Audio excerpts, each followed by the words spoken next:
सविता तो अपने पति के जाने के बाद बहुत ज्यादा दुखी रहती थी। माँ, मैं जानती हूँ कि आप बहुत कठिनाइयों से हमारी परवरिश कर रही हैं, लेकिन जब हम बड़े हो जाएंगे तो आपका ध्यान रखेंगे। माँ, दीदी बिल्कुल ठीक कह रही हैं। अभी तो हम सिर्फ छोटे हैं, लेकिन जब बड़े हो जाएंगे तो आपकी खूब खिदमत करेंगे।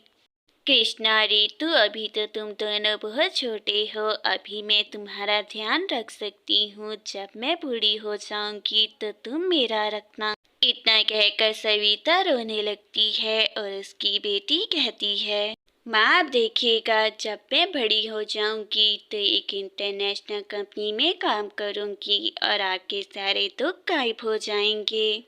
हाँ मेरी प्यारी बेटी, क्यों नहीं, लेकिन उससे पहले तुम्हें अपनी पढ़ाई पर ध्यान देना होगा, फिर ही ये सब कुछ तुम कर पाओगी। माँ, बिल्कुल भी चिंतित मत हो, मैं अपनी पढ़ाई पर पूरा ध्यान दे रही हूँ और इस बार देखिएगा मैं अच्छे मार्क्स ही लेकर आऊंगी। रितु और कृष्णा की माँ तो टेक केयर का काम करने के लिए चली जाती है।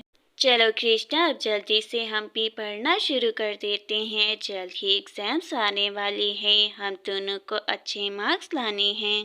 दीदी, आप बिल्कुल भी चिंतित मत हो, हम पहले थोड़ा सा खेल लेते हैं। पढ़ाई का क्या है, वो खेलने के बाद ही हम दोनों कर ही लेंगे।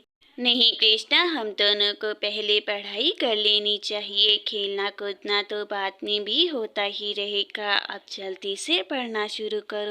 ठीक है दीदी, हम दोनों पहले पढ़ लेते हैं, लेकिन आपको वादा करना होगा कि पढ़ने के बाद हम बाहर खेलने के लिए जाएंगे। सविता जैसे ही काम पर जाती है, उर्मिला कहती है, सविता, आज तुम्हें आने में काफी देर हो गई। राधा कब से किसी के हाथ का बना हुआ कुछ भी नहीं खा रही, उसके लिए कुछ बना दो।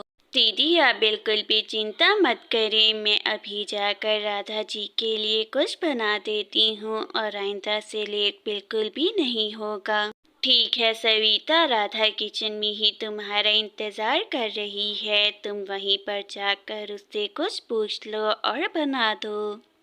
दीदी, मैं अभी राधा के पास जाती हूँ और उससे कुछ पूछकर ही बनाऊंगी। जरूर उसे खाना मेरे हाथों का पसंद आएगा। सविता राधा के पास किचन में जाती है और जाकर पूछती है, राधा बेटिया, आप क्या कहना चाहती हैं? आप मुझे बता दें ताकि मैं जल्दी से आपका पसंदीदा भोजन बना दूँ आपके लिए। मुझे तो आपके हाथों का सारा भोजन ही बहुत पसंद आता है। आपको जो अच्छा लगता है वही मेरे लिए बना दें आप।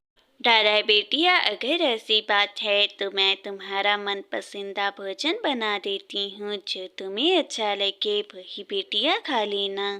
सविता तो जल्दी से राधा बिटिया के लिए भोजन बनाती है और फिर राधा भोजन खाकर कहती है सविता से, सविता आंटी, आपके हाथों का भोजन जैसा आप बनाती हैं वैसा कोई शेफ भी नहीं बना सकता है। जल्द ही शाम भी हो जाती है और सविता कहती है, सविता दीदी, मैंने भोजन बना दिया है और राधा बिटिया को शाम का भोजन खिला भी दिया है। अब मैं घर जा रही हूँ। सविता, काफी वर्षों से तुम मेरी बेटी की टेक केयर कर रही हो और मैं तुमसे बहुत ज्यादा खुश हूँ। बस इस तरह ही काम करती रहो। सविता अभी घर के लिए जाती ही है कि उर्मिला को प्रिंसिपल जी का फोन आता है और वो उससे कहती है, उर्मिला जी, अभी तक सविता के बच्चों में से किसी की भी फीस नहीं आई। अगर ऐसा ही चलता रहा तो उन्हें स्कूल से निकालना होगा। प्रिंसिपल साहिबा, आप उनकी फीस की बिल्कुल भी चिंता मत करें। अब से जब राधा की फीस आया करेगी उनके साथ उनकी भी आएगी। उर्मिला जी, अगर उन बच्चों की फीस आप देंगी तो मैं उन्हें स्कूल से नहीं निकालूंगी। वैसे भी वो पढ़ाई में बहुत अच्छे हैं। प्रिंसिपल साहिबा, मैं आपको ऑनलाइन ही सब बच्चों की फीस ट्रांसफ़र कर दूंगी और ध्यान रहे ये बात सविता को मालूम नहीं होनी चाहिए।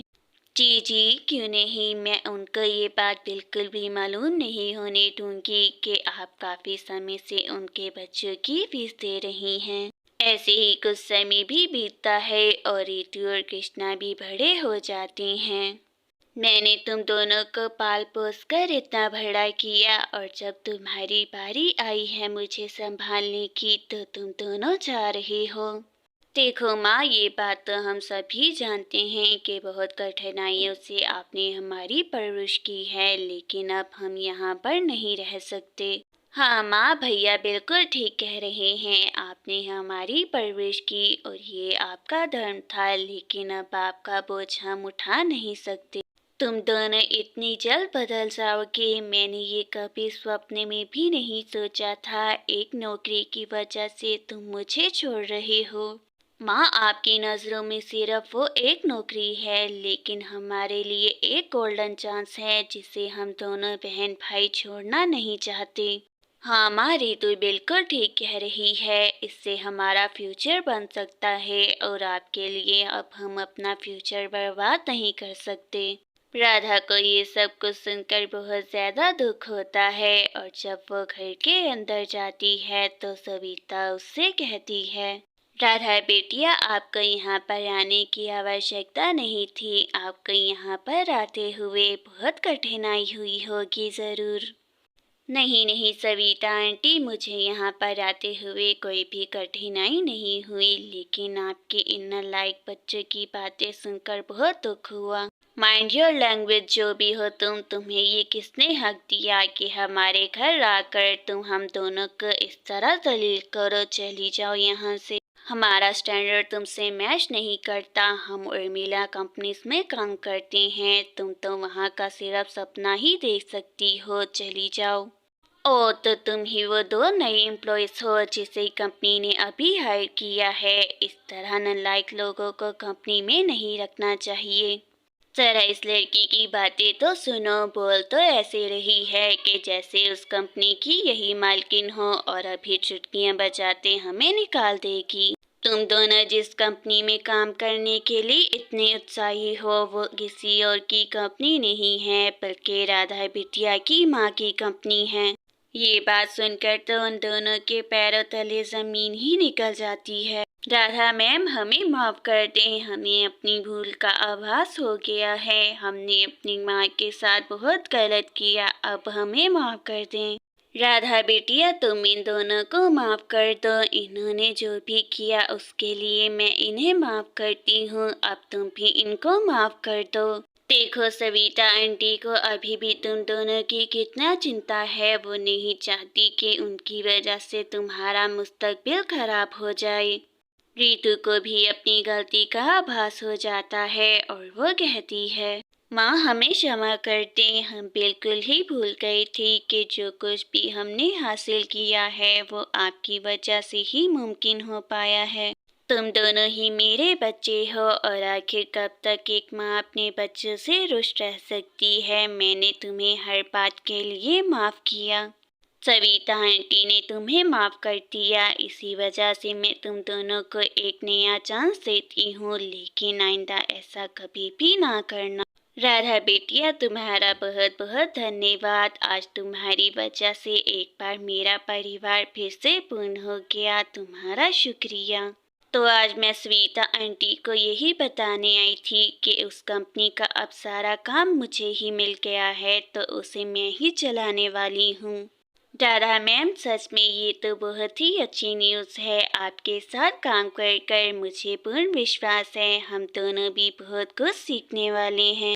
रितु और कृष्णा कंपनी में बहुत अच्छे से काम करते हैं और अपना एक घर भी लेते हैं और खुश रहते हैं।